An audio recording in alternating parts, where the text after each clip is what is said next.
يا أيها الناس اعبدوا ربكم الذي خلقكم والذين من قبلكم لعلكم تتقون.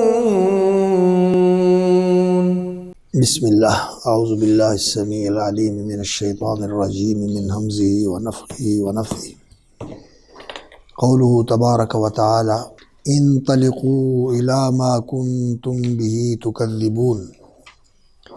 انطلقوا الی ظل ذی ثلاث شعب لا ظلیل ولا یغنی من اللہب. اللہ رب العزت نے روز جزا اور یوم الفصل، فیصلے اور جزا اور سزا کے دن کی حقانیت اور اس کے ہولناک ہونے اور اس کے بعد جو کچھ انسان کے سامنے آنے والا ہے، برے اعمال کا برا بدلہ اور اچھے اعمال کا اچھا صلہ، یہ جو کچھ انسان کے سامنے آنے والا ہے اس کا تذکرہ فرمایا ہے اس صورت کے اندر. اور جو اس روز جزا کی تکذیب کرتے ہیں اور اس دن میں ہونے والے اللہ رب العزت کے فیصلے اور جزا اور سزا کے معاملات ان کی تکذیب کرتے ہیں، ان کے لیے بار بار انذار اور تنبیہ کے طور پر اللہ رب العزت نے یہ دلائل ذکر کیے ہیں.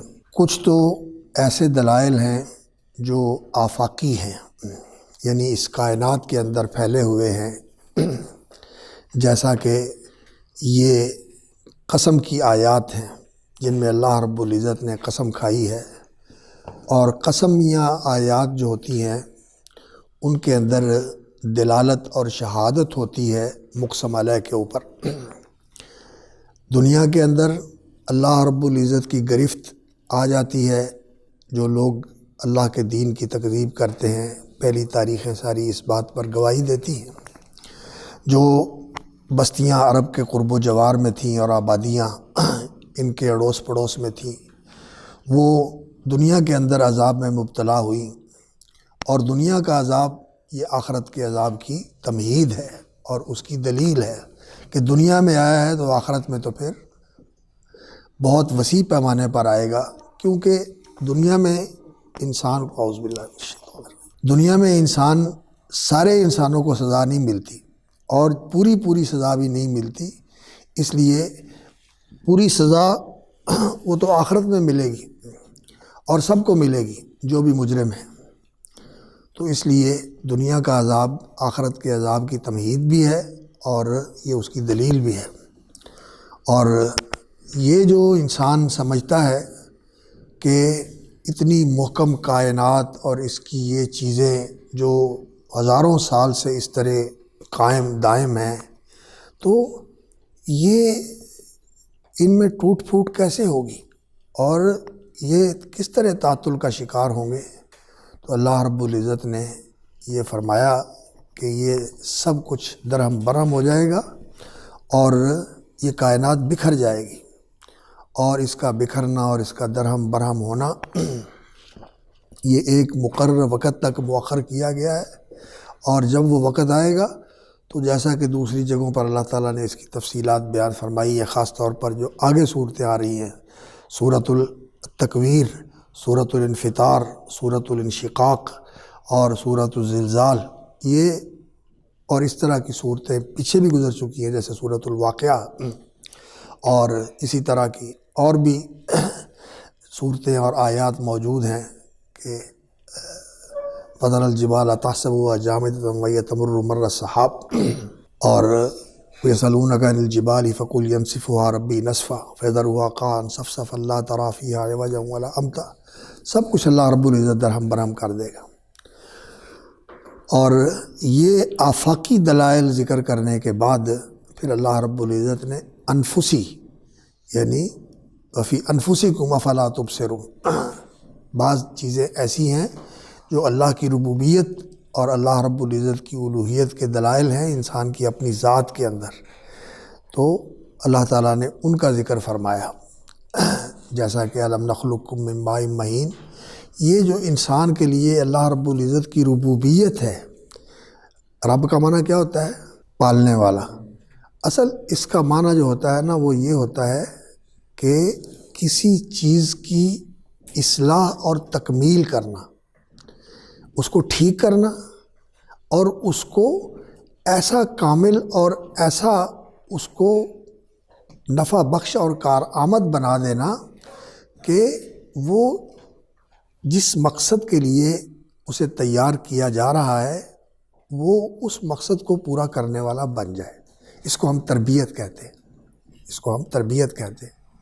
تو اللہ رب العزت کی ربوبیت جو ہے وہ انسان کے اوپر بہت زیادہ اللہ رب العزت نے اس کی جو اللہ کی ربوبیت ہے اس کا اظہار فرمایا ہے اور انسان کو اس کا مظہر بنایا ہے کہ کہاں اس کی تخلیق کی ابتدا ایک مائع مہین سے اور پھر اس کی داخلی اور خارجی تکمیل، داخلی قوتیں، خارجی اعضاء، اور پھر ماں کے پیٹ میں اس کی یہ ساری چیزیں بالقوہ اس کے اندر ودیت کر دی جاتی ہیں، اور پھر جب دنیا میں آتا ہے تو بالفعل بالکل طفولیت کا دور، اور پھر اس کے بعد بچپن کا دور جب انسان بڑھتا ہے بلوغت تک، یہ ساری چیزیں انسان کے اندر مکمل ہو جاتی ہیں۔ تو یہ اللہ رب العزت کی ربوبیت بتاتی ہے کہ یہ سارا کچھ بے مقصد نہیں ہے،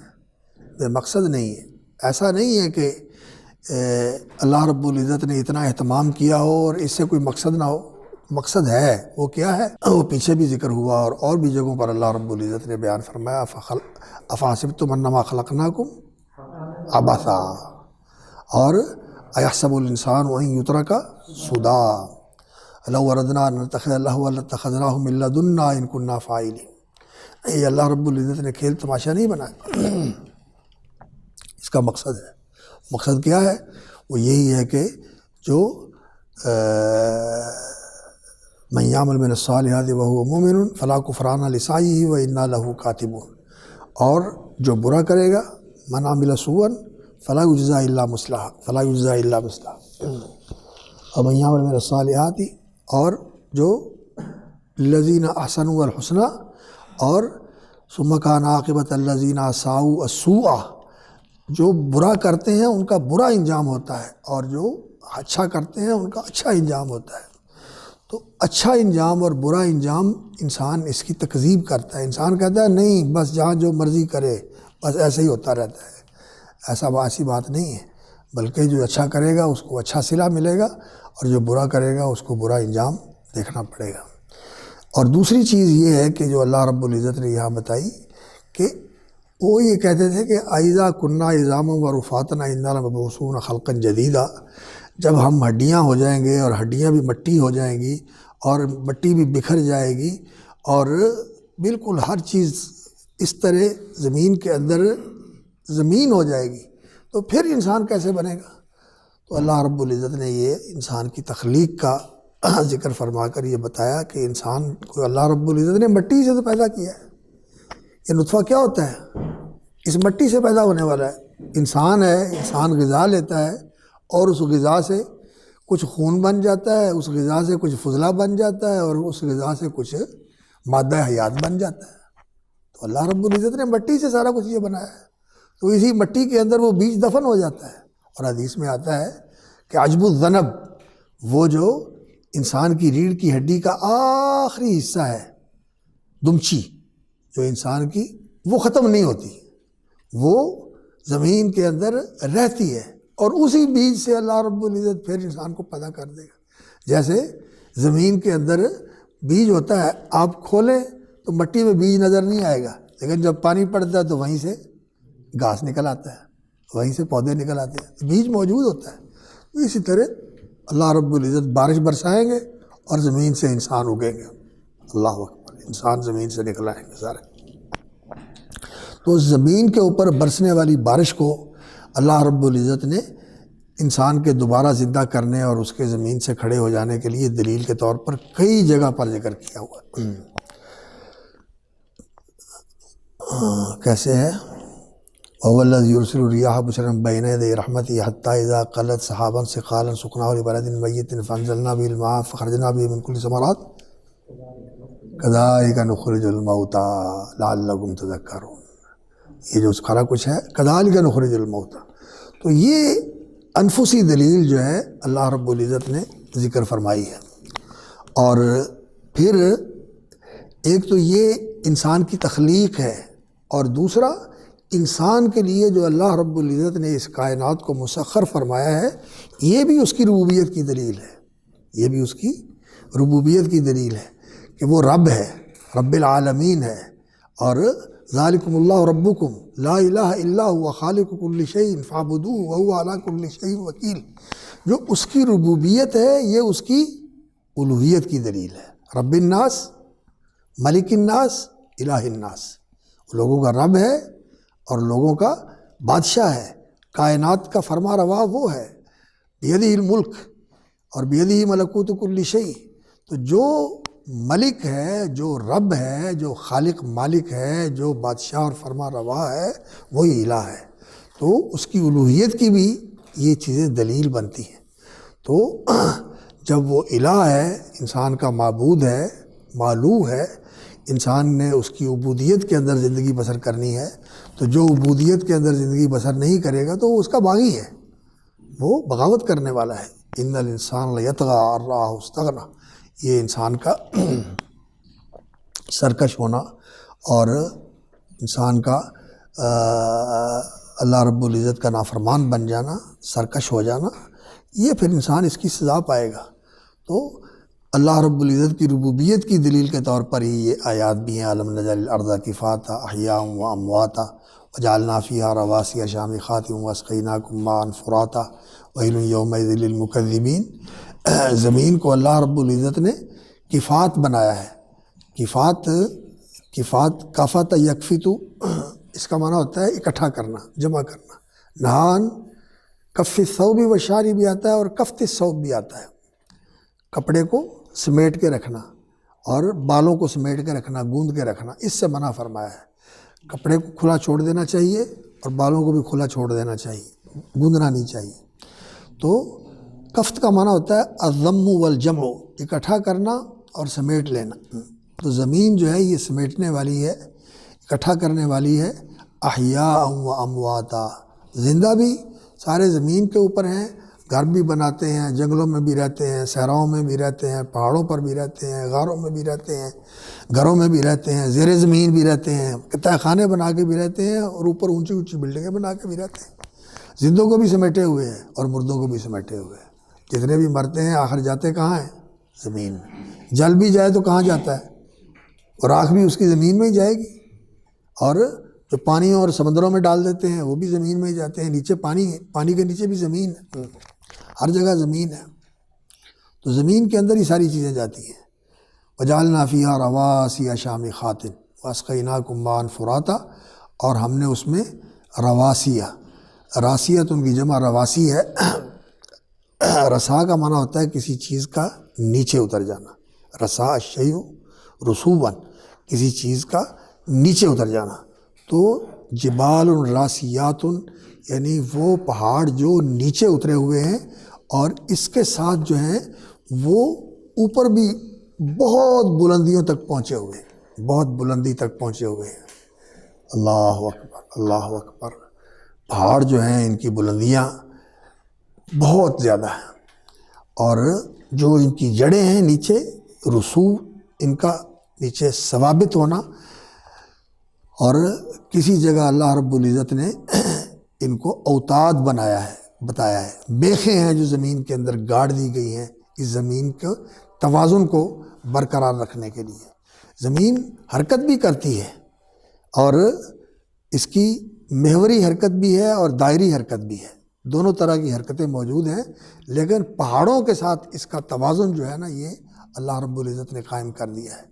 اور یہ بندوبست جو اللہ رب العزت نے اس زمین کو انسان کے لیے رہنے کے لیے سازگار بنا دیا ہے، یہ ایسے ہی ہے کہ انسان مزے کرتا رہے اور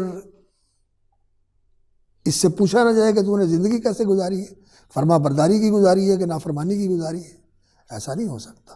تو یہ انفسی دلائل کے ساتھ جو اللہ رب العزت نے چیزیں ربوبیت کی انسان کے ساتھ جڑی ہوئی ہیں ان کی طرف انسان کو متوجہ کیا ہے۔ وجعلنا فیہا رواسیہ شامخات، گڑے ہوئے بھی ہیں اوتاد کے طور پر، اور شامخات بلند بھی ہیں۔ شموخ کا معنی ہوتا ہے کسی چیز کا اونچا ہونا، انفن شامخن اٹھے ہوئے ناک کو کہتے ہیں، ناک اٹھی ہوئی ہوتی ہے نا، کئی چپٹی ہوتی ہے نا ناکیں، اس کو کیا کہتے ہیں؟ چپٹی ناک کو افطس، چپٹی ناک کو افطس کہتے ہیں، اور ابری ہوئی ناک کو شامخ کہتے ہیں۔ شامخات واسقیناکم ماء فراتا، اور یہ پہاڑ جو ہیں ان کی زمین کے اندر بیخوں کی طرح جڑیں ان کی جو ہیں یہ زمین کے توازن کو برابر رکھتی ہیں، اور اس کے اندر خزانے بھی اللہ رب العزت نے رکھے ہوئے ہیں انسانوں کے لیے، قیمتی پتھروں کے اور جواہرات کے اور معدنیات کے۔ اللہ اکبر، یہ چیزیں بھی انسان کی ضرورت کی ہیں کہ اللہ تعالیٰ نے انسان کے لیے زمین کے اندر یہ چیزیں ان پہاڑوں کے اندر رکھی ہوئی ہیں، اور جو اوپر ہیں پہاڑ یہ بادلوں کو اور ہواؤں کو کنٹرول کرتے ہیں، ان کے ذریعے بادل پیدا ہوتے ہیں، سمندر سے اٹھتے ہیں، اوپر جاتے ہیں، اور پھر پہاڑوں کی چوٹیوں کے اوپر برف گرتی ہے اور پانی اکٹھا ہوتا ہے، برف بنتی ہے، برف کے تودے بنتے ہیں، اور پھر وہ پگھلتے ہیں، پانی آتا ہے، اور ان پہاڑوں کے اوپر برف کی وجہ سے اور بارش کی وجہ سے پانی جو ہے وہ نیچے آ کر چشموں کی صورت میں محفوظ ہو جاتا ہے، اور پھر وہ چشموں کی صورت میں بہتا ہے پانی، اور انسان کو وہ پانی مہیا ہوتا ہے۔ تو پہاڑ جو ہیں اس کا انسانی زندگی کے ساتھ بڑا تعلق ہے، بہت زیادہ تعلق ہے انسانوں کی زندگی کے ساتھ۔ تو میدان بھی، جنگل بھی، سمندر بھی، پہاڑ بھی، یہ سارا اللہ رب العزت کی ربوبیت کا بندوبست ہے جو اللہ رب العزت نے انسان کے لیے فرمایا ہوا ہے۔ وَأَسْقَيْنَاكُم مَّاءً فُرَاتًا، یہ میٹھا اور خوشگوار مزیدار پانی۔ ماء فرات کس کو کہتے ہیں؟ عذب فرات، وہ پانی جو میٹھا ہو اور فرات خوشگوار ہو۔ فرات جو ہے خوشگوار پانی کو کہتے ہیں جو مزیدار ہو۔ تو ماء فراتا، یہ میٹھا پانی جو بارش کی صورت میں آتا ہے، چشموں کی صورت میں نکلتا ہے، اور پھر دریاؤں اور نہروں کی صورت میں انسان کو سیراب کرتا ہے، اور سمندر میں جاتا ہے تو سمندر کا پانی اللہ رب العزت نے جو زیادہ مقدار ہے اس کی وہ کھاری ہے، وہ کھاری پانی ہے، اس لیے اس کو کھاری بنایا ہے۔ ایک تو اس میں بدبو پیدا نہیں ہوتی، نمک جو ہوتا ہے اس کے ساتھ وہ پانی بدبودار نہیں ہوتا، تعفن نہیں اس کے اندر آتا، اور دوسرا سمندری حیات کے لیے بھی وہ پھر زیادہ خوشگوار اور زیادہ مناسب ہوتا ہے کہ پانی تعفن زدہ نہیں ہوتا، جراثیم نہیں اس کے اندر پیدا ہوتے، جو چیزیں ہوتی ہیں ان کی حفاظت بھی کرتا ہے۔ تو چیزوں کو محفوظ کرنے کے لیے نمک جو ہے یہ اللہ رب العزت نے بڑی عجیب چیز بنائی ہوئی ہے۔ نمک خراب نہیں ہوتا، اور اس چیز کو نمک کے ہاتھ لگا دیا جائے تو وہ چیز بھی خراب نہیں ہوتی۔ اچار وغیرہ کو ہم نمک ڈال کے محفوظ کر لیتے ہیں تو پھر وہ خراب نہیں ہوتا۔ تو اللہ رب العزت نے سمندر کا پانی نمکین بنایا ہے، لیکن سمندر کے اندر بھی نمکین پانی کے اندر جو ہے میٹھے پانی کی لہریں موجود ہیں۔ اللہ رب العزت نے یہ جو میٹھا پانی ہے اس کے اندر محفوظ کیا ہوا ہے، اور یہ وجعل بینہما برزخا، کیسے ہے وہ آیت؟ وہو الذی مرج البحرین یلتقیان بینہما برزخ لا یبغیان، مرج البحرین یلتقیان بینہما برزخ لا یبغیان۔ اللہ اکبر، یہ سمندر کے اندر بھی میٹھے پانی کی لہریں موجود ہوتی ہیں، اور لوگ بتاتے ہیں جو سمندری سفر کرتے ہیں، بحارین سمندری سفر کرنے والے، کہ ہمیں معلوم ہوتا ہے کہ یہ پانی میٹھا ہے تو ہم وہاں سے جہازوں کو لے جا کر پانی میٹھا سٹور کر لیتے ہیں۔ تو یہ اللہ کی ربوبیت کے دلائل ہیں۔ ویل یومئذ للمکذبین۔ اب یہ دلائل ذکر کرنے کے بعد قیامت کی حقانیت اور اس کے ہونی شدنی اور اس کے واقعہ ہونے کے دلائل ذکر کرنے کے بعد اب اللہ رب العزت نے اس کا منظر سامنے پیش کر دیا ہے کہ اب یہ جو آیات ہیں ہمارے سامنے یہ قیامت کا منظر سامنے لا رہی ہیں کہ دیکھو وہ جب قیامت برپا ہوگی تو اس وقت یہ صورتحال ہوگی۔ اور پچھلی صورت جو تھی سورۃ الانسان یا سورۃ الدہر، اس میں کفار کا تذکرہ جو ہے بہت اختصار کے ساتھ انا اعتدنا للکافرین سلاسل واغلالا وسعیرا، بالکل مختصر ذکر فرمایا، لیکن یہاں اس کی تفصیل ہے۔ اور وہاں ان الابرار، متقین اور ابرار کا ذکر تفصیل کے ساتھ ذکر فرمایا، اور یہاں اس میں اجمال ہے، یہاں اس میں اجمال ہے۔ ان المتقین فی ظلال وعیون وفواکہ مما یشتہون کلوا واشربوا ہنیئا بما کنتم تعملون، چند آیات کے اندر متقین کا تذکرہ فرما دیا۔ تو یہ صورتوں کا آپس میں جو اتصال اور ارتباط ہے تو وہ اس طرح کہ کسی جگہ ایک جگہ پر تفصیل ہوتی ہے، دوسری جگہ پر اجمال ہوتا ہے، ایک جگہ پر اجمال ہوتا ہے، دوسری جگہ پر تفصیل ہوتی ہے۔ تو یہاں انطلقوا الی ما کنتم بہ تکذبون، یہ ان کے انجام کی اللہ رب العزت نے جھلک دکھائی ہے اور اس منظر کو آنکھوں کے سامنے مجسم فرما دیا ہے۔ تو فرمایا انطلقوا الی ما کنتم بہ تکذبون، ان سے کہا جائے گا اس دن یوم الفصل ہے، فیصلہ ہوگا، اور پھر اس کے بعد ان کا چالان ہوگا، اور انہیں کہا جائے گا کہ چلو انطلقوا الی ما کنتم بہ تکذبون، اس چیز کی طرف جس کو دنیا میں تم جھٹلاتے تھے۔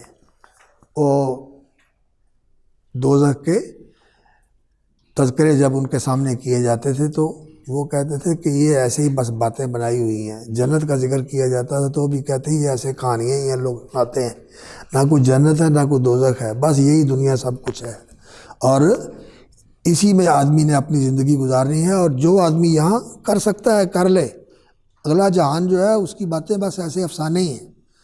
تو جس کو تم جھٹلاتے تھے اب چکھو اس کا مزہ، فذوقوا ما کنتم بہ تکذبون، اللہ رب العزت فرمائیں گے کہ اب جس کو جھٹلاتے تھے اب اس کا مزہ چکھو۔ انطلقوا الی ما کنتم بہ تکذبون، انطلقوا یہ اس کی تاکید ہے، جو پہلے آیا اس کی تاکید ہے، چلو الی ظل ذی ثلاث شعب، اس سائے کی طرف جو ذی ثلاث شعب، تین شاخوں والا ہے، سے شاخہ ہے، یعنی اس کے تین حصے ہو گئے، اوپر جا کر وہ پھیل گیا ہے، تین حصے اس کے ہو گئے ہیں۔ بعض لوگ تو یہ کہتے ہیں کہ یہ جو جھٹلانے والے تھے الی ما کنتم بہ تکذبون، ایک تو یہ اللہ کو جھٹلاتے تھے کہ کہتے تھے وہ ہے ہی نہیں، یہ سارا کچھ خود بخود وجود میں آیا، یہ اللہ کی تکذیب کرنے والے تھے۔ اور دوسرا اللہ کی آیتوں اور اللہ رب العزت کے رسولوں کی تکذیب کرنے والے تھے، اللہ کی آیتوں کو جھٹلاتے تھے اور اللہ کے رسولوں کو جھٹلاتے تھے۔ اور تیسرا اللہ رب العزت کی ملاقات اور اللہ رب العزت کے جزا سزا کے فیصلے کو جھٹلاتے تھے۔ ٹھیک ہے، یہ تو مانتے تھے کہ اس نے پیدا کیا ہے اور وہ پیدا کرنے والا ہے، لیکن جزا سزا ہوگی نہیں، بس یہ کھیل ہے، وہ اوپر بیٹھ کے دیکھ کے خوش ہو رہا ہے کہ دنیا یہ کر رہی ہے یہ کر رہی ہے، باقی جنت دوزخ کوئی نہیں ہے، وہ فیصلہ ایسا نہیں ہونے والا۔ اللہ کی تکذیب، اللہ کی آیات اور اللہ کے رسولوں کی تکذیب، اللہ کی ملاقات اور اللہ رب العزت کے فیصلے اور اس فیصلے کے مطابق جزا اور سزا کی تکذیب، یہ تکذیب کے تین مشہور پہلو ہیں، نمایاں پہلو ہیں۔ تو اس لیے اس کی تین شاخیں ہوں گی، اس کی تین شاخیں ہوں گی، یہ ان سب کو کور کرے گا، اللہ کے جھٹلانے والے اور اللہ کی آیتوں اور اللہ کے رسولوں کو جھٹلانے والے، اور اللہ رب العزت کی ملاقات اور اللہ رب العزت کے جزا سزا کے فیصلے کو جھٹلانے والے۔ اور بعض لوگ کہتے ہیں کہ یہ تینوں چیزیں اصل میں لازم ملزوم ہیں، بعض علماء کا یہ خیال ہے، وہ کہتے ہیں کہ جو اللہ کو جھٹلاتے ہیں وہ اللہ کی آیتوں اور اللہ کے رسولوں کو بھی جھٹلاتے ہیں، اور اللہ کے رسولوں کو اور اللہ کی آیتوں کو جو جھٹلاتے ہیں وہ اللہ رب العزت کی ملاقات اور اللہ رب العزت کے فیصلے کو بھی جھٹلاتے ہیں کہ کوئی قیامت کا دن آنے والا نہیں ہے۔ تو یہ ایک دوسرے کو مستلزم ہیں اور یہ سارے اکٹھے ہی ہیں، اور یہ تکذیب کے اندر یہ ایسا ہی ہوتا ہے کہ ایک کی تکذیب سے دوسرے کی تکذیب کی طرف انسان بڑھتا ہے، اور ایک کی تکذیب دوسرے کی تکذیب کی مستلزم ہوتی ہے اور اس کو متضمن ہوتی ہے۔ یا بظاہر تو انسان اس کا اقرار کرتا ہے، جیسے نبیوں اور رسولوں کی تکذیب کرتے ہیں، اللہ کو مانتے ہیں، اللہ کو مانتے ہیں کہ وہ علت العلل ہے، جیسے فلاسفہ ہیں اللہ کو مانتے ہیں علت العلل کی حیثیت سر، لیکن آگے پھر وہ انہوں نے عقول عشرہ کا ایک سسٹم بنایا ہوا ہے کہ اس کے ساتھ اس کائنات کی تخلیق ہوئی ہے اور یہ کائنات کنٹرول ہو رہی ہے، چل رہی ہے، نبی اور رسولوں کی ضرورت کو نہیں مانتے اور قیامت کو بھی نہیں مانتے۔ لیکن جب اللہ رب العزت کو علت العلل کے طور پر مانا اور اس کے رسولوں کو نہیں مانا، اس کی ملاقات کو نہیں مانا، تو پھر اس سے لازم یہ آتا ہے کہ اس نے اللہ کو بھی نہیں مانا۔ اللہ رب العزت کی حکمت اور اللہ رب العزت کا حکیم ہونا یہ اس بات کو لازم قرار دیتا ہے کہ وہ کوئی چیز بے مقصد نہ بنائے۔ تو اس نے یہ سارا کچھ بنا کے معطل ہو کے بیٹھ گیا، اب یہ سارا کچھ ایسے ہی چلا جا رہا ہے۔ تو بعض چیزیں مستلزم ہوتی ہیں اور بعض چیزیں جو ہے نا وہ ضمناً اس کے اندر آ جاتی ہیں۔ تو تکذیب کے اندر یہ چیزیں ہیں کہ ایک دوسرے کے ساتھ یہ ساری جڑی ہوئی ہیں، ایک دوسرے کو مستلزم اور ایک دوسرے کو متضمن ہیں۔ تو فرمایا انطلقوا الی ظل ذی ثلاث شعب، اس سائے کی طرف بڑھو۔ یہ سایہ جو ہے دھویں کا سایہ ہوگا، یہ درختوں کا سایہ نہیں ہوگا، یہ سایہ دھویں کا سایہ ہوگا، یعنی یہ دھواں ہوگا سائے کی طرح جو ان کے اوپر چھایا ہوا ہوگا۔ ذی ثلاث شعب، اور اس کے 3 پہلو ہوں گے، 3 شاخیں ہوں گی۔ سمتیں کتنی ہوتی ہیں؟ 4۔ ایک سمت جو ہوتی ہے وہ تو فرشتے ان کو دھکیل کر، یدعون الی نار جہنم دعا، انہیں ہانک کر اور دھکیل کر اور کھدیڑ کر جہنم کی طرف لے جایا جائے گا۔ فرشتے ان کو کھدیڑ کے، ہانک کے، مار کے جہنم کی طرف جانا کو آرام سے جائیں گے، پیچھے سے جو ہے نا ان کو مارا جائے گا اور چلایا جائے گا اور کھینچا جائے گا جہنم کی طرف، وہ جائیں گے دھتکارے ہوئے اور پھٹکارے ہوئے اور دھکیلے ہوئے اور پیچھے سے ہانکے ہوئے۔ اللہ اکبر، ونسوق المجرمین الی جہنم وردا۔ ہاں، تو اللہ رب العزت ان کو فرشتوں کے ذریعے ہانک کے لے جائیں گے۔ اللہ اکبر، یحشر المجرمون، ان کو اکٹھا کیا جائے گا۔ تو ایک سمت تو وہ ہے جہاں سے ان کو کھدیڑ کے آگے جہنم کی طرف دھکیلا جائے گا، اور باقی دائیں بائیں آگے سب جہنم کا جو دھواں ہے وہ ان کے اوپر چھایا ہوا ہوگا۔ اور لا ظلیل انطلقوا الی ظل ذی ثلاث شعب، ہر طرف چھایا ہوا ہے وہ دھواں، لا ظلیل، اور وہ کوئی سایہ نہیں ہوگا جس کے اندر انسان کو آ کر کچھ تھوڑی سی راحت ملتی ہے، چین اور سکون ملتا ہے، سکھ ملتا ہے، نہیں، لا ظلیل، دھواں ہوگا، دھویں کا سایہ ہوگا، اور دھویں میں کیا ہوتا ہے؟ انسان کو گھٹن ہوتی ہے، دم گھٹنے لگتا ہے، اور آنکھوں سے پانی بہتا ہے، ناک میں کڑواہٹ ہوتی ہے، منہ میں بھی کڑواہٹ جاتی ہے۔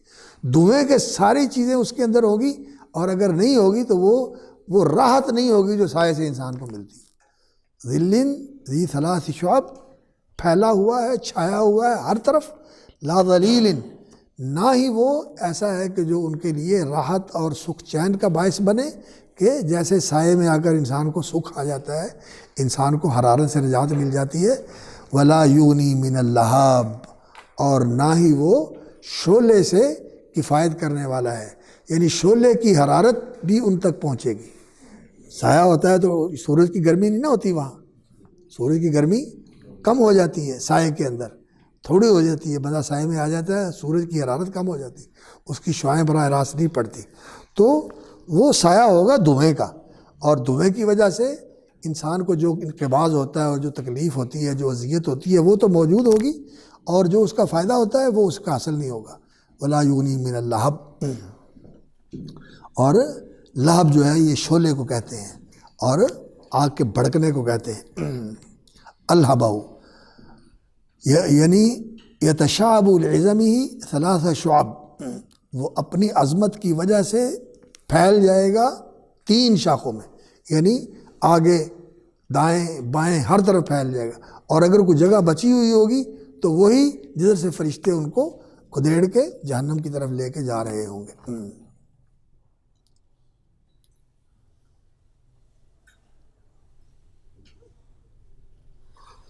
لا ظلیل، وہ راحت رساں نہیں ہوگا اور وہ کوئی سکھ چین کا باعث نہیں ہوگا دوسرے سایوں کی طرح، ولا یغنی من اللہب، اور نہ ہی شعلوں کی حرارت سے کوئی ان کو بچا سکے گا، بلکہ ان شعلوں کی حرارت اور تمازت وہ ان تک پہنچ رہی ہوگی۔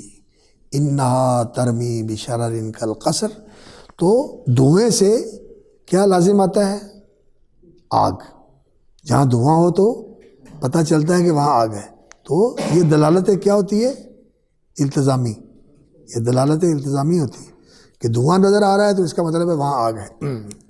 تو انہا، یہ آگ کا تصور جو دھویں سے وجود میں آیا تو اس کی طرف یہ ضمیر راجع ہے کہ انہا، وہ آگ جو ہے، ترمی، جہنم کی آگ، ترمی بشرر کالقصر، ترمی پھینکے گی، اڑے گی وہاں سے، اللہ اکبر، بشرر کالقصر، شررتن جمع اس کی شرر، یہ بھی علماء نے لکھا ہے کہ استعمال میں ہوتا ہے شررتن کی جمع شرر یا شرارتن، اور اس کی جمع شرار، شرارہ بھی کہتے ہیں اور شرر بھی کہتے ہیں، شرارتن بھی کہتے ہیں ایک چنگاری، اور شرر چنگاریاں، چنگاڑیاں کا بھی کہہ لیتے ہیں، چنگاری بھی کہہ لیتے ہیں، چنگاڑی بھی کہہ دیتے ہیں۔ تو چنگاڑی کیوں کہتے ہیں؟ اس لیے کہ تڑخ تڑخ تڑخ سے نکلتی ہے، اس لیے اس کے اندر چنگاڑی آ جاتی ہے۔ تو چنگاری بھی اس کو کہہ دیتے ہیں کہ ذرا بولنے میں آسانی ہے، تو بولنے میں آسانی ہے۔ اڑے جو ہے نا، یہ ذرا مشکل ہوتی ہے، عربیوں کو نہیں آتی۔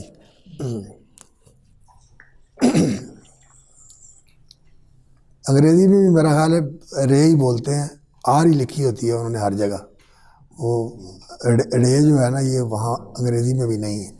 ہاں، انہا ترمی بشرر کالقصر، وہ ایسے چنگاڑے پھینک رہی ہے کالقصر۔ تو قصر کا ایک معنی ہے محل، اور محل کے اوپر کیا ہوتا ہے؟ گنبد، محلوں کے اوپر گنبد بنائے جاتے ہیں، تو وہ محل کے اوپر بنا ہوا گنبد، یعنی اونچے شعلے، اور وہ شعلے اوپر جا کے بھی ایسے پھیلے ہوئے ہیں گنبد کی طرح، جو کسی چیز کو چھپائے ہوئے ہیں اور اس کے اوپر چھائے ہوئے ہیں۔ تو گنبد نما محل کی طرح بڑے بڑے چنگاڑے جو ہے وہ پھینک رہی ہے، کالقصر فی العظم، یا اس کا معنی ہے کہ وہ اس محل کی طرح ہیں جس کے اوپر گنبد بنا ہوا ہے، اور بہت اس کی عظمت اور اس کی ہیبت ظاہر کرنے کے لیے اس کو کالقصر کہا۔ اور شرارتن کی جمع تو شرر ہے، اور کالقصر جس کے ساتھ تشبیہ دی گئی ہے وہ مفرد ہے۔ تو یہ کیوں ہے؟ علماء کہتے ہیں کہ بعض اوقات صفت جو ہے وہ لفظ کی وجہ سے آ جاتی ہے۔ شرر کا لفظ جو ہے یہ بظاہر مفرد لگتا ہے، اگرچہ یہ شرارتن کی جمع ہے بحذف تا، لیکن شرر لفظاً یہ مفرد لگ رہا ہے، اس لیے تو کالقصر کہہ دیا کہ وہ شرر جو ہے کالقصر گنبد کی طرح ہے، وہ شرر کالقصر گنبد کی طرح ہے۔ اور آیت کی فواصل کی رعایت بھی اس میں ہے، انہا ترمی بشرر کالقصر، ایسے چنگاڑے جو محل کی طرح ہیں۔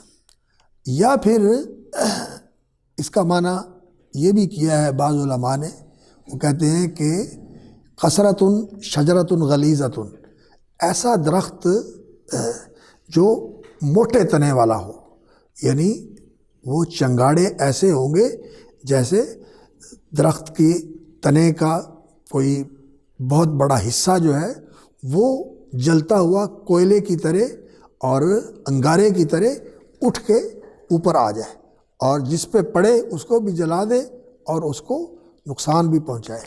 بعض علماء نے اس کا یہ معنی کیا ہے۔ اور کأنہ جمالۃ صفر، گویا کہ وہ شرر، یہاں بھی جو ہے وہ کأنہ ضمیر جو ہے مفرد لائی گئی ہے، اس لیے کأنہ جمالۃ صفر، کہ وہ شرر جو ہے، وہ چنگاڑا جو ہے، جمالۃ صفر، حجرن کی جمع حجارتن یہ لائی جاتی ہے، تو جمل کی جمع جمالتن یہ اونٹ، انہو جمالۃ صفر، کہ وہ چنگاڑا جو ہے یا وہ چنگاڑے جمالۃ صفر، زرد اور سیاہ اونٹ ہیں. صفرتن، صفار جو ہے یہ زردی کو کہتے ہیں، لیکن زردی ایسی جس میں سیاہی بھی ہو، جس میں سیاہی بھی ہو. تو اونٹ کی سیاہی کے اندر اگر زردی ملی ہوئی ہو تو ایک سیاہ اور زرد ملگجا سا ملا جلا سا رنگ بن جاتا ہے جو اس شعلے کی رنگت کو ظاہر کرتا ہے. کالقصر، یہ اس کی عظمت اور اس کے بڑے پن کو ظاہر کرتا ہے، اور کأنہ جمالۃ صفر، یہ اس کی رنگت کو اور اس کے حید کو ظاہر کرتا ہے کہ اس کی حید جو ہے وہ اس اونٹ کے رنگ کی طرح ہے جس کے اندر سیاہی اور زردی ملی ہوئی ہو. تو اس کی سیاہی اور زردی جو ہے وہ نظر آ رہی ہوگی، یعنی شعلے دکھائی دے رہے ہوں گے، بھڑک رہے ہوں گے اور دکھائی دے رہے ہوں گے. کأنہ جمالۃ صفر. تو یہ دوزخ کا منظر جو ہے وہ آنکھوں کے سامنے لے آیا گیا. اور علامہ سید قطب رحمۃ اللہ علیہ، ان کی ایک کتاب ہے التصویر الفنی فی القرآن، اس میں انہوں نے یہ بتایا ہے کہ قرآن مجید کی بلاغت کا یہ ایک اسلوب ہے کہ قرآن مجید جس منظر کو بیان کرتا ہے، وہ جنت کا ہو یا جہنم کا ہو یا کسی کی پریشانی کا ہو یا کسی کے اطمینان کا ہو، کوئی بھی ہو، جس منظر کو پیش کرتا ہے وہ اتنا واضح اور اتنا کامل ہوتا ہے کہ انسان کو بالکل آنکھوں کے سامنے دکھائی دیتا ہے کہ وہ چیز بالکل میری آنکھوں کے سامنے آ گئی، آنکھوں کے سامنے آ گئی. تو التصویر الفنی فی القرآن یہ قرآن مجید کا امتیاز اور اعجاز ہے کہ وہ کسی چیز کا نقشہ جب پیش کرتا ہے تو اس طرح کا کامل ہوتا ہے کہ انسان بالکل ایسے ہی محسوس کرتا ہے جیسے آنکھوں کے سامنے دکھائی دے رہا.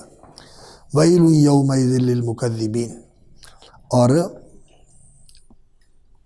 اس دن ان جھٹلانے والوں کے لیے جو اس عذاب کو اور اس سزا کو جھٹلاتے ہیں، ان کے لیے تباہی اور بربادی ہوگی. هَذَا يَوْمُ لَا يَنْطِقُونَ، یہ وہ دن ہوگا جس دن وہ بول نہیں سکیں گے، زبانیں گنگ ہو جائیں گی. لا ينطقون نختم علی افواہہم، ان کی زبانیں گنگ ہو جائیں گی. اللہ اکبر، قوت گویائی سلب کر لی جائے گی، یا اتنی ہولناکی ہوگی کہ انسان جو ہے وہ بات کر نہیں سکے گا. بعض اوقات انسان جو ہے خوف کی وجہ سے یا بعض اوقات انسان جذبات کی شدت کی وجہ سے بول نہیں پاتا. کئی دفعہ ہوتا ہے نا، انسان جذبات کے اندر جب شدت آ جاتی ہے، غم کے یا خوشی کے جذبات بڑھ جاتے ہیں تو انسان کے منہ سے بات نہیں نکلتی. تو خوف کی شدت کی وجہ سے یا جذبات سے مغلوب ہونے کی وجہ سے بول نہیں پائیں گے، یا ان کی قوت گویائی ہی سلب کر لی جائے گی.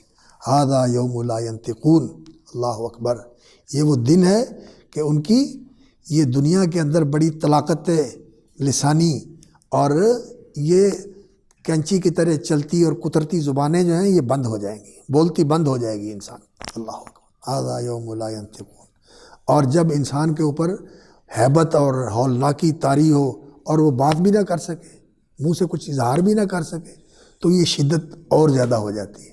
بولنے سے اور رونے سے انسان کو کچھ تخفیف ہو جاتی ہے، تسکین مل جاتی ہے. لیکن جب انسان بول بھی نہ سکے تو پھر وہ اندر ہی ابال ابلتا رہتا ہے اور انسان اس کا اظہار بھی نہیں کر سکتا. ھذا یوم لا ینطقون ولا یؤذن لهم فیعتذرون، اللہ اکبر، ولا یؤذن لهم فیعتذرون، اور نہ ہی انہیں اذن دیا جائے گا، اجازت دی جائے گی. فیعتذرون، پھر وہ عذر پیش کر سکے. اعتذر یعتذر، اعتذار کا معنی ہوتا ہے عذر بنانا، کہ وہ عذر بنا کے کوئی چیز پیش کر سکے کہ جی میں نے ایسا نہیں کر سکا، اس کی وجہ یہ تھی، اس کا سبب یہ تھا، اور اس کا عامل اور محرک یہ تھا. کوئی عذر بہانہ انسان پیش نہیں کر سکے. ولا یؤذن لهم فیعتذرون، اللہ اکبر. کہتے ہیں ولا یؤذن لهم فیعتذرون، یعنی نہ تو ان کے لیے اجازت ہوگی اور نہ ہی اس اجازت کے بعد عذر پیش کرنے کا موقع ہوگا۔ مجرموں کے لیے کیا ہوتا ہے؟ مجرموں کے لیے انہیں پورا موقع دیا جاتا ہے کہ وہ اپنی صفائی پیش کر سکیں۔ اگر اس کے پاس وکیل کرنے کی اجازت نہیں ہوتی تو سرکاری وکیل اس کی وکالت کرتا ہے کہ اسے صفائی کا موقع دیا جائے یا اپنا عذر پیش کر سکے۔ یہ الگ بات ہے کہ اس کا عذر سنا جاتا ہے یا قابل قبول ہوتا ہے یا نہیں قابل قبول ہوتا، لیکن اسے موقع دیا جاتا ہے، اسے موقع دیا جاتا ہے۔ تو اللہ رب العزت نے فرمایا کہ وہ عدالت ایسی عدالت ہے کہ انہیں عذر معذرت کے لیے موقع بھی نہیں دیا جائے گا۔ کیوں؟ اس لیے کہ ہر چیز تو ان کے خلاف گواہی دے رہی ہے۔ زمین و آسمان ان کے خلاف گواہی دے رہا ہے، اللہ کے فرشتے ان کے خلاف گواہی دے رہے ہیں، اللہ کے نبی ان کے خلاف گواہی دے رہے ہیں، نبیوں کے پیروکار ان کے خلاف گواہی دے رہے ہیں، اور سب سے بڑھ کر انسان کا اپنا وجود اس کے خلاف گواہی دے رہا ہے۔ اب کہاں کوئی جو ہے نا اپنی عذر معذرت پیش کر گیا؟ یہ تو انسان کر لے گا کہ جی میں ان کو بھی نہیں مانتا، ان کو بھی نہیں مانتا، ان کو بھی نہیں مانتا، تیرے فرشتوں نے بھی غلط لکھا اور یہ کتابیں بھی تیرا ریکارڈ بتا رہی ہیں یہ بھی صحیح نہیں ہے، اور یہ زمین و آسمان کی بھی میں نہیں مانتا، میں تو لا اجیز علی نفسی الا شاہدا من نفسی، میں صرف اپنی گواہی مانوں گا۔ تو اللہ رب العزت پھر اپنی گواہی بھی پیش کر دے گا۔ الیوم نختم علی افواہہم وتکلمنا ایدیہم وتشہد ارجلہم بما کانوا یکسبون وقالوا لجلودہم لما شہدتم علینا قالوا انطقنا اللہ الذی انطق کل شیء وہو خلقکم اول مرہ۔ اللہ اکبر۔ آگے کیا ہے؟ وَهُوَ خَلَقَكُمْ أَوَّلَ مَرَّةٍ وَإِلَيْهِ تُرْجَعُونَ۔ تو وَلَا يُؤْذَنُ لَهُمْ فَيَعْتَذِرُونَ۔ اور بعض لوگ یہاں جو ہے نا وہ ایک مسئلہ جو ہے نا وہ کھڑا کرتے ہیں، کہتے ہیں وَلَا يُؤْذَنُ لَهُمْ فَيَعْتَذِرُوا، اور نہ ان کو اجازت دی جائے گی کہ وہ عذر پیش کر سکیں۔ تو اس کو منصوب ہونا چاہیے تھا، تو یہ مرفوع کیوں آ گیا فیعتذرون؟ جو نفی کے بعد فا آتی ہے اس کے بعد ان مقدر ہوتا ہے، تو وہاں جو ہے نا پھر اس کو منصوب ہونا چاہیے تھا۔ تو وہ کہتے ہیں کہ یہ فا جو ہے یہاں سببیہ نہیں ہے بلکہ یہ عاطفہ ہے۔ یہ فا سببیہ ہو تو اس کے بعد ان مقدر ہوتا ہے، کیونکہ یہاں مقصد یہ ہے کہ یہ عطف کے لیے ہے، لا یؤذن لہم فیعتذرون، یعنی لا یحصل لہم اذن ولا الاعتذار، نہ ان کے لیے اجازت ہوگی اور نہ ہی ان کے لیے عذر معذرت کا کوئی موقع ہوگا، عذر معذرت بھی نہیں پیش کر سکے۔ تو یہاں اس لیے یہ فا جو ہے نا سببیہ نہیں ہے۔ ویل یومئذ للمکذبین ھذا یوم الفصل جمعناکم والاولین، اور انہیں کہا جائے گا کہ یہ ہے وہ دن جس کو تم جھٹلاتے تھے، ھذا یوم الفصل، حق پرست اور باطل پرست کے درمیان فیصلہ کرنے والا، مجرم اور مسلم، افنجعل المسلمین کالمجرمین، اور اللہ رب العزت کی عبادت کرنے والے اور اللہ کی بغاوت کرنے والے، اللہ رب العزت کی اطاعت کرنے والے اور اللہ رب العزت کی نافرمانی کرنے والے، یہ برابر نہیں ہو سکتے۔ افمن کان مؤمنا کمن کان فاسقا افنجعل المسلمین کالمجرمین، اور ان الابرار لفی نعیم و ان الفجار لفی جحیم، الابرار الفجار، المتقین اور المجرمین المفسدین، اور اسی طرح مومنین اور فاسقین، مسلمین اور مجرمین، یہ سارے ایک جیسے نہیں ہوں گے بلکہ ان کو الگ الگ کر دیا جائے گا، فیصلے بھی الگ الگ ہوں گے اور ان کو ایک دوسرے سے جدا بھی کر دیا جائے گا۔ وامتازوا اليوم ایھا المجرمون، چھٹ کے الگ ہو جاؤ، ھذا یوم الفصل جمعناکم والاولین، ہم نے تم سب کو بھی اکٹھا کر دیا، والاولین، اور تمہارے پہلوں کو بھی اکٹھا کر دیا۔ تو وہ کہتے تھے آباؤنا الاولون، کیا ہمارے باپ دادے بھی اٹھائے جائیں گے؟ ان کو کہا جائے گا کہ دیکھو تمہارے پہلے بھی آ گئے ہیں اور تم بھی ان کے ساتھ ہو، اور سارے کے سارے اکٹھے ہو کر اللہ کی بارگاہ میں کھڑے ہوں گے۔ جمعناکم والاولین فإن کان لکم کید فکیدون، اب اگر کوئی چال اور داؤ ہے تمہارے پاس تو اس کو کھیل دیکھو اور وہ چال چل دیکھو، کر لو، وہ چال چلنی ہے چال چل لو، اور جو داؤ چلانا ہے وہ چلا لو، لیکن نہ کوئی اس دن چال چلی جا سکے گی اور نہ کوئی اس دن داؤ کھیلا جا سکے گا۔ اللہ رب العزت کے سامنے انسان بے بس اور درماندہ ہوگا، بالکل بے بس، درماندہ اور لاچار ہوگا۔ فَإِنْ كَانَ لَكُمْ كَيْدٌ فَكِيدُونِ، یہ تقریر اور تہدید کے لیے ہے۔ دنیا میں تو وہ اللہ کے دین کو مٹانے کے لیے اور اس روشنی کو بجھانے کے لیے چالیں چلتے تھے، کبھی لوگوں کے اندر پروپیگنڈا کرتے تھے کہ یہ دین والے جو ہیں نا یہ حکومت پہ قبضہ کرنا چاہتے ہیں، یا تمہیں اپنے علاقے سے بے دخل کرنا چاہتے ہیں، یہ چاہتے ہیں کہ تمہارے اوپر اپنا تسلط قائم کر کے تمہیں اپنا غلام بنا لیں۔ مختلف قسم کے افسوں پھونکتے تھے اور لوگوں کو اپنے پیچھے لگا کر دین کو ناکام کرنے کی کوششیں کرتے تھے۔ اگرچہ بظاہر لوگوں کے خیرخواہ بنتے تھے، لیکن خیرخواہ لوگوں کے نہیں تھے، اصل میں لوگوں کا استحصال وہ کرتے تھے۔ دین تو لوگوں کی نفع رسانی کے لیے آیا ہے، خیرخواہی کے لیے آیا ہے۔ دین کی بنیاد کیا ہے؟ الدین النصیحہ، دین کی بنیاد خیرخواہی ہے۔ لوگوں سے لینا کچھ نہیں بلکہ دینا ہی دینا ہے ان کو، دنیا کی بھی بھلائی اور آخرت کی بھی بھلائی۔ اللہ تو دینا چاہتا ہے، اللہ کو کسی چیز کی ضرورت نہیں ہے، نہ اسے عبادت کی ضرورت ہے نہ اسے اطاعت کی ضرورت ہے۔ اس کی اطاعت کرنے والی ساری کائنات ہے اور اس کے سارے فرشتے ہیں، عبادت کرنے والے بھی اس کے بے شمار فرشتے ہیں، اور ساری کائنات اس کی فرما بردار ہے۔ یہ انسان اور جن اگر اس کی نافرمانی کرتے ہیں تو اپنا ہی برا کرتے ہیں، اس کا تو کچھ نہیں بگڑتا۔ تو اللہ رب العزت کو بھی کچھ نہیں چاہیے، اللہ کے رسولوں کو بھی کچھ نہیں چاہیے۔ ما اسألکم علیہ من اجر، لا اسألکم علیہ من اجر، وہ اس بات کی نفی کرتے رہے کہ تم سے ہمیں لینا کچھ نہیں ہے۔ اور دین جو ہے یہ صرف دینے کے لیے ہے، لینے کے لیے نہیں ہے۔ اور یہ جو لیا جاتا ہے دین کے اندر، یہ کس لیے لیا جاتا ہے؟ تاکہ بڑھا کے واپس کیا جائے، تاکہ بڑھا کے واپس کیا جائے، اور انسان اس دن کے لیے جمع کر لے جس دن یہ جو کیا ہوا ہے انسان نے جمع، یہ کام نہیں آئے گا، یہ جو اللہ کے پاس جمع کرایا ہوا ہے یہ کام آئے گا۔ تو دنیا کے اندر بھی وہ جو چال چلتے تھے، استحصال کے لیے کرتے تھے، اپنے مفادات کے لیے کرتے تھے، لیکن بظاہر یہ ہوتا تھا کہ جی ہم لوگوں کی خدمت کے لیے آتے ہیں، جیسے ماشاءاللہ ہمارے سیاستدان اور ہمارے حکومتی اہلکار ہیں، آتے ہیں کس لیے؟ سروس کرنے کے لیے، کہ ہم ملک کی سروس کریں گے، خدمت کریں گے، ملک کی تعمیر کریں گے، لیکن سرو کرنے کی بجائے وہ لوگوں کو غلام بنا کر لوگوں کا استحصال کرتے ہیں، اور ملک کو سنوارنے کے بجائے ملک کو لوٹتے ہیں اور اس کے وسائل کو برباد کرتے ہیں۔ تو ظاہر کچھ کرتے ہیں اور حقیقت میں کچھ اور کرتے ہیں، ظاہر کچھ اور ہوتا ہے اور حقیقت کچھ اور ہوتی ہے۔ ھذا یوم الفصل جمعناکم الاولین فإن کان لکم کید فکیدون ویل یومئذ للمکذبین ان المتقین فی ظلال وعیون، بے شک المتقین فی ظلال وعیون۔ شیخ صاحب آگئے؟ چلو ماشاءاللہ، بس